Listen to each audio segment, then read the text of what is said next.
दोस्तों नमस्कार। आप देख रहे हैं जॉब जॉन जीतू और मैं हूं आपका दोस्त जीतू। दोस्तों आज की वीडियो में हम बात करने वाले एक ऐसी खबर की जिसे सुनकर बिहार के लाखों संविदा कर्मी, आउटसोर्स कर्मचारी, दैनिक वेतन भोगी, मजदूर और हटाए गए कर्मी के मन में एक नई उम्मीद जाग सकती है।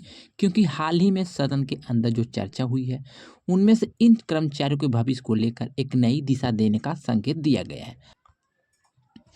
और अगर आप इन 48 विभाग में से किसी विभाग से जुड़े हुए हैं, चाहे आप संविदा कर्मी हो, आउटसोर्स कर्मचारी हो, दैनिक वेतन भोगी हो या तो हटाए गए कर्मचारी हो, तो ये वीडियो आपके लिए बेहद ही महत्वपूर्ण होने वाली है।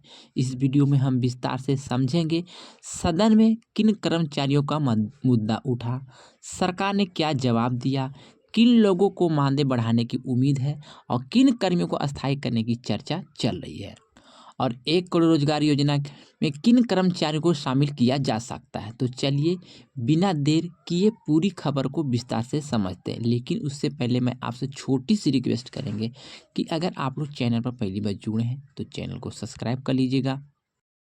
दोस्तों पिछले कुछ दिनों में विधानसभा और विधान परिषद का सत्र चला, उसमें कई जनप्रतिनिधियों ने बिहार के विभिन्न विभागों में काम करे कर्मचारियों की समस्याओं को जोरदार तरीके से उठाया गया। विधानसभा में कई समस्या और कई सदस्यों ने बिहार विधानसभा के सदस्यों को लेकर सरकार से सीधे सवाल किए कि आखिरकार बिहार के हजारों कर्मचारी जो वर्षों से काम कर रहे हैं उन्हें अस्थायी क्यों नहीं किया जा रहा है, क्यों उनका मानदेय इतना कम दिया जा रहा है और क्या उनकी सेवा सुरक्षा को लेकर अब तक कोई ठोस कदम निर्णय नहीं लिया गया है। इन सभी सवालों के जवाब में सरकार ने कई मंत्रियों ने सकारात्मक प्रतिक्रियाएं भी दी है। सरकार की ओर से ये भी कहा गया कि कर्मचारियों की समस्याओं पर गंभीरता से विचार किया जा रहा है और आने वाले समय में कई महत्वपूर्ण फैसले किए जा सकते हैं। तो यहाँ पर मैं आपको बता देना चाहते हैं कि किन किन कर्मचारियों को मुद्दा ज़्यादा उठाया गया है। सबसे पहले जिन कर्मचारियों का नाम सामने आया है उनमें से शामिल है दोस्तों न्याय मित्र, न्याय सचिव, आपदा मित्र, सांख्यिकी स्वयं सेवक, वित्त रहे शिक्षक, विद्यालय रसोइया, लेखापाल, रात्रि प्रहरी, ग्राम रक्षा दल, पुराने वार्ड सचिव, नल जल योजना के अनुरक्षक, बिजली विभाग के आउटसोर्स कर्मचारी और स्वच्छता कर्मी। और इसके अलावे कई विभागों से जुड़ी कर्मचारियों की समस्या पर भी चर्चा की गई है। इन सभी कर्मचारियों का कहना है कि वर्षों से काम कर रहा है लेकिन अब तक उन्हें अस्थायी सेवा का लाभ नहीं मिला है। दोस्तों सदन में यह सवाल उठाया गया तो सरकार की ओर से जो जवाब दिया गया वह कर्मचारियों के लिए काफ़ी महत्वपूर्ण माना जा रहा है।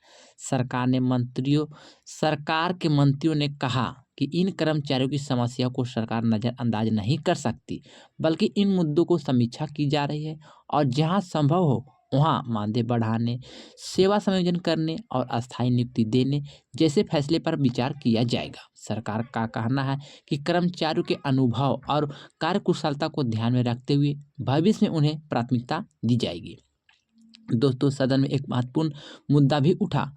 कई कर्मचारी ने मांग की थी कि उन्हें सरकारी कर्मचारी की तरह सीधे लाभ मिले और शनिवार को आधे दिन छुट्टी मिले। इस पर भी सरकार ने सकारात्मक संकेत दिया।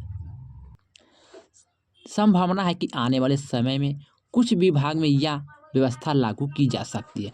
दोस्तों पुराने वार्ड सचिव का मुद्दा भी सदन में उठा। कई जगहों पर वार्ड सचिव को हटाकर नए लोगों की नियुक्ति किया गया था, जिसके कारण पुराने वार्ड सचिव में काफ़ी नाराजगी थी। लेकिन अब ये सरकारी जानकारी के मुताबिक ये सामने आ रही है कि सरकार पुराने वार्ड सचिव को फिर से प्राथमिकता देने पर विचार कर रही है। अगर डेटा का पुनः सत्यापन होता है तो कई पुराने वार्ड सचिव को वापस भी लाए जा सकते हैं। दोस्तों सांख्यिकी स्वयंसेवक के लिए भी नई उम्मीद है। सांख्यिकी स्वयंसेवक का मुद्दा भी सदन में जोरदार तरीके से उठाया गया। सरकार ने संकेत दिया कि बजट सत्र समाप्त होने के बाद होली के बाद इस विषय पर नई पहल ले सकती है, जो कि मुझे जानकारी है। संभावना है कि इनका पैनल तैयार कर सक्रिय किया जाएगा और उन्हें काम पर वापस बुला लिया जाएगा। दोस्तों रसोइया और विद्यालय कर्मियों के लिए खुशखबरी। विद्यालय में काम करने वाले रसोइया और अन्य कर्मचारी के लिए भी अच्छी खबर सामने आई है। सूत्र के अनुसार सरकार ने उनके मानदेय संशोधन करने पर भी विचार कर रही है। कई जनप्रतिनिधियों का कहना है कि रसोइया बेहद कम मानदेय पर काम कर रही है, इसलिए उनके वेतन में वृद्धि जरूरी है। लेखपाल और रात्रि प्रहरी पर चर्चा।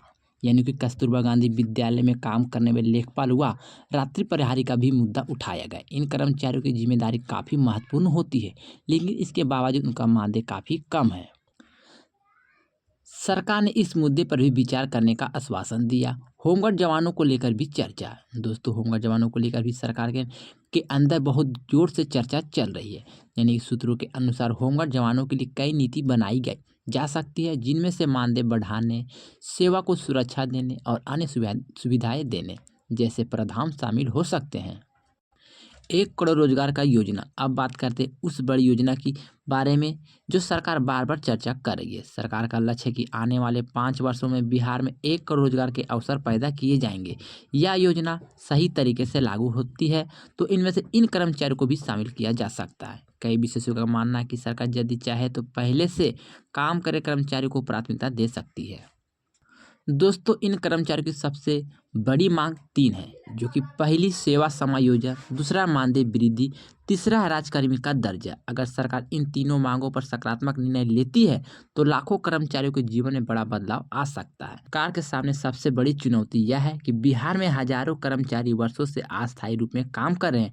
अगर सरकार इन्हें अस्थायी करती है तो ये एक ऐतिहासिक फैसला होगा, लेकिन इसके लिए वित्त, संसाधन और प्रशासनिक प्रक्रिया दोनों ही बहुत ही अहम होती है, इसलिए इसकी ज़रूरत भी होती है। दोस्तों, कर्मचारियों की उम्मीद। इन कर्मचारियों को उम्मीद है कि सरकार उनके संघर्ष को समझेगी, क्योंकि ये सभी कर्मचारी वर्षों से कम मानदेय पर काम कर रहे हैं और कई बार उन्हें समय पर वेतन भी नहीं मिलता है। दोस्तों, हमारे चैनल जॉब जॉन जीतू के माध्यम से बिहार सरकार से अपील करना चाहते हैं कि 48 विभाग में काम करे सभी कर्मचारी की समस्याओं पर गंभीरता से विचार किया जाए और उन्हें न्याय दिलाया जाए। दोस्तों, आज की इस वीडियो में हमने जाना कि सदन में किन कर्मचारियों को मुद्दा उठा, सरकार ने क्या जवाब दिया और आने वाले समय में क्या फैसले ले सकते हैं। अगर सरकार इन मुद्दों पर निर्णय लेती है तो लाखों कर्मचारियों को राहत मिल सकती है। दोस्तों, अगर आपको ये जानकारी उपयोगी लगी हो तो वीडियो को लाइक कर सकते हैं, वीडियो को शेयर कर सकते हैं और वीडियो को ज़्यादा से ज़्यादा अपने यार दोस्तों को भी भेज सकते हैं, जिससे ये जानकारी उन्हें भी मालूम हो।